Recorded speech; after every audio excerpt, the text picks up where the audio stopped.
더 잘 못 가는 것. 타이어 아니 호랑이 그려져 있는 그 플라스틱 의자 위에 이렇게 앉아가지고 저녁에 잠을 잘 안 잤어요. 그래서 그거를 내가 줄을 이렇게 연달아가지고 끌고 이렇게 태워갖고 다녔어요. 거기서 졸려가지고 꾹꾹꾹 졸 때까지 그랬던 기억이 참 많이 나요. 그러면서 지금 할아버지 할머니가 여러분 내 그 녀석 얘기했죠. 꼭 할아버지 닮아서 주머니에다 손 창문을 들고 가보는 거예요. 할아버지 이렇게 교회하는데 누가 할아버지 뒤를 위해서 해줄 수 있을까? 그랬더니 그 녀석이 손 들고 한다고. 참 오늘 말씀은 붙잡히는 것이 은혜다라는 말씀의 제목으로 은혜를 나누고자 합니다. 어떤 청년이 말이에요. 군대를 입대를 했어요. 군대를 입대를 했는데 어느 날 부모님에게 아주 안 좋은 소식이 들렸습니다. 이 청년이 군생활 잘하고 있으리 그렇게 믿고 있었는데 그만 탈영했다는 소식을 듣게 됩니다. 군대에서는 탈영하고 미복귀라는 게 있어요.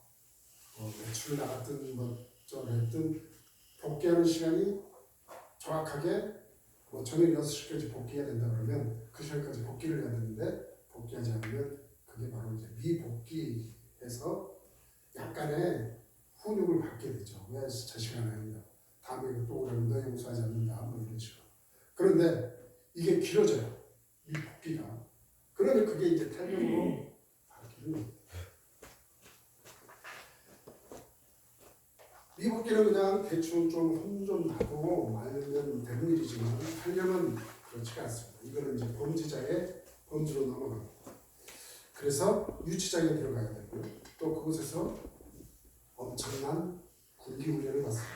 그리고 탈영했던 그 기간만큼 군생활을 자기가 마치는 그 기간 이후에도 더 해야만 합니다. 이 청년의 어머니는 얼마나 걱정이 많았을까요? 어머니가 이렇게 얘기를 합니다. 아이고 우리 아들이 붙잡히면 어떻게 할까?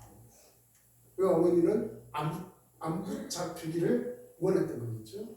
그랬더니 옆에 같이 좀 신앙생활을 했던 군 출신 장로님이 얘기합니다. 아이 무슨 말씀을 그렇게 하십니까? 빨리 붙잡히는 것이 이 아이에게 더 좋은 일이야. 그렇습니다. 이게 빨리 붙잡혀야 기간도 짧아지고 좀 쉽게 돌아갈 수 있습니다. 그런데 길어지면 참 안 좋아집니다.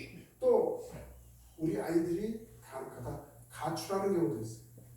가출하는 게 반복해서 가출하는 경우가 참 많다는 거죠.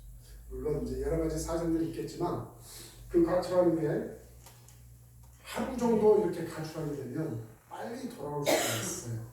그런데 이 가출하는 기간도 시간이 자꾸 길어지게 되면 못 돌아오게 되는 경우가 많습니다. 왜 그럴까 봤더니 어리석게도 혼날까봐 걱정해서 못 돌아오는 거죠. 그런 자녀를 찾아가는 그 부모의 마음은 참 마음이 지옥 같은 마음입니다. 하지만 이 부모들은 그 아이를 정말 찾기가 쉽지가 않아요. 그 친구들이 물어보면 요리조리 다 숨겨주고만.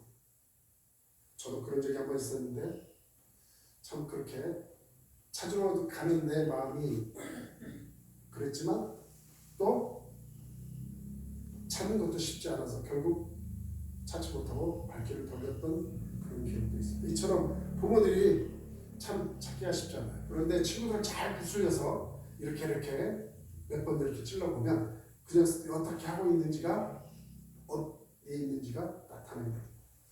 그러면 그 녀석이 어떤가 보고 찾아보면 아주 몰골이 처참합니다. 말로 다 할 수가 없죠. 이처럼 친구들을 통해서 그 자녀를 찾았을 때 그 기쁨은 크겠지만 그 녀석은 참 몹쓸 짓을 부모에게 하게 된 것이죠. 그런데 오늘 본문을 보면 이런 말씀이 있어요. 내버려 두사라는 말씀이에요. 24절, 26절, 28절에 연이어서 내버려 두사라는 말씀이 나옵니다. 이 내버려 둔다라는 말은 무엇일까요? 이 말은 포기한다는 말이에요. 다시 말해서 넘겨줘 버린다는 거예요. 지금 이 바울이 구약의 말씀을 인용해서 이 말씀을 쓰고 있는 겁니다. 레위기 26장 25절에 보면 이렇게 말씀이 기록되어 있어요. 내가 칼을 너희에게 가져다가 언약을 어긴 원수를 갚을 것이며 너희가 성읍에 모일지라도 너희 중에 연병을 보내고 너희를 대적의 손에 넘길 것이며 라고 말씀을 기록하고 있어요. 이처럼 나한테 넘겨버린다. 포기해버려. 이처럼 넘긴다라는 이 말은 포기하다. 또 내버려 두다라는 뜻입니다. 우리 사람 세상 살아가면서 열심히 죄를 짓고 사는데 마음 한켠에는 이런 마음이 있어요. 이러면 안 되는데. 죄를 열심히 지으면서 자기 생각에도 이러면 안 되는데 하는 그 마음이 양쪽 마음에 있는 거예요. 그런데 마치 불 속에 뛰어드는 불나방처럼 매일 죄를 반복해요. 여러분, 제가 이렇게 불나방들이 불빛에 쫓아가는 불나방으로 표현을 해서 그렇지 저는 진짜 그것을 목격을 했습니다. 제가 캐나다에 잠깐 살았을 때 거기에 긴 고속도로가 있어요. 고속도로가 이렇게 이제 커브가 이렇게 돌죠. 커브가 이렇게 돌아요. 이쪽에 지금 사고가 났어요. 커브가 돌죠. 내가 이렇게 반대쪽에 지나가다가 봤습니다. 그 상황. 이쪽은 사고가 나가지고 차가 계속해서 부딪히고 있는데 계속해서 저쪽에서 달려드는 사람은 이쪽 사정을 몰라요. 지금 사고 나 있는 거를 어떻게 달려오죠? 고속도로니까 열심히 달려오는 거예요. 속도로에서 100km 이상씩. 제 마음이 어땠을까요? 그 모습을 보고 안타깝죠. 오지 말라고. 사고 나서 니들 죽어 막 그러면서. 이처럼 우리는 불나방이 불 쫓아 들어가든 죄를 계속 짓고 있어요. 그런데 이렇게 계속 죄를 짓고 있는데도 나에게 어떤 안 좋은 징조 이런 사인이 없어요. 그래서 계속 죄를 짓다 보니까 어떤 착각을 하느냐, 하나님께서 이 정도 죄를 짓는 것은 그냥 봐주는가 보다 이렇게 생각을 해요. 그런데 이 자체가 형벌이라는 것을 우리는 모르고 있다. 하나님께서 그냥 내버려 두는 거예요. 말하자면 제가 아까 좀 전에 말했던 것처럼 그냥 넘겨줘 버리고 말고 있다는 거예요. 대적의 손에. 왜 이처럼 되었을까요? 오늘 본문 25절에 얘기하고 있어요. 이는 그들이 하나님의 진리를 거짓 것으로 바꾸어 피조물을 종을 주보다 더 경배하고 섬긴다.